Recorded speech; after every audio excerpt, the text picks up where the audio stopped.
Jei nusprendėte vykti į kelionę savo transportu, jums praverstų šie patarimai. Kelionės planavimas visų pirma prasideda nuo to, kad iš anksto reikia nuspręsti, kur važiuoti, kiek dienų, kokiu transportu, ką aplankyti, kiek laiko skirti poilsiui ir pažintiniams dalykams.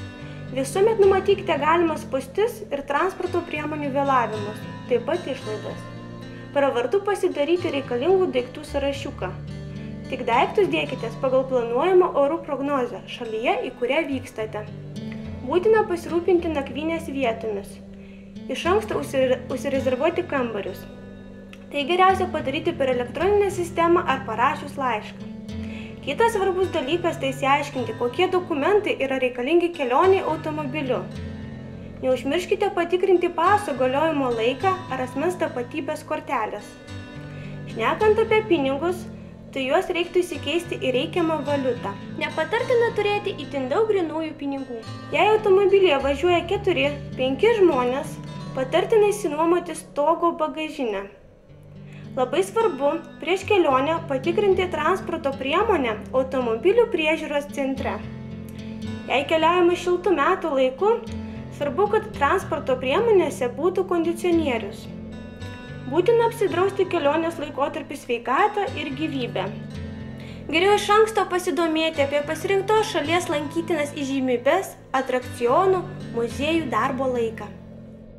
Ir netgi prieš kelionę pagalvoti, kurias įžymybes verta aplankyti, nes neįmanoma per keletą dienų apžiūrėti visos šalies lankytinų vietų. Kalbant apie maistą, tai turite vežtis nedaug ir negendančio. Į kelionę svarbiausia pasiimti paprasto vandens. Ne tik svarbu, bet ir įdomu, rengiantis kelionį paskaityti keliautojų atsiliepimus ir dienoraščius. Sužinosite daug naudingos informacijos, kuri jums tikrai pravers, bei pagalvokite apie savo paliktų namie daiktų saugumą. Kiti svarbus patarimai, kuriuos taip pat turėtumėte žinoti. Jei keliaujate vasarą, tai reikia gerti daug skysčių, visada turėti galvos apdangalą, taip pat patogią avalynę.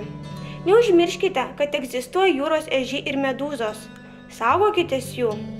Jei planuojate eiti į urvus, būtini šilti rūbai ir batai kibiais neslidžiais padais.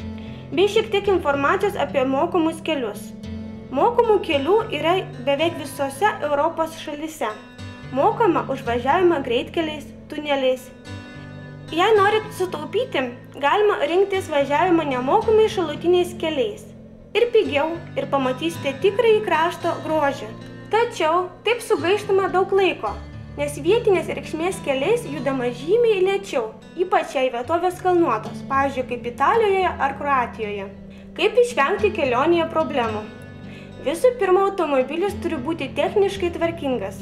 Jei automobilis yra mažas, be kondicionieriaus ir kitų privalumų, geriau nuomotis. Transporto priemonė važiuojant ilgose kelionėse turi būti komfortiška ir ekonomiška. Būtina sąlygų užsisakant viešbutį automobilių stovėjimo aikštelė šalia viešbučio. Stenkitės nevažiuoti naktį, per rūką, neišsimiegojus. Gerbkite vietinius gyventojus ir jų kultūrą.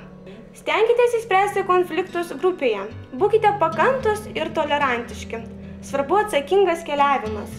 Be galo svarbu saugotis vagių, nepalikti daiktų kambariuose, paplūdimyje be priežiūros. Visuomet su savimi turėkite asmens tapatybės liudijančius dokumentus.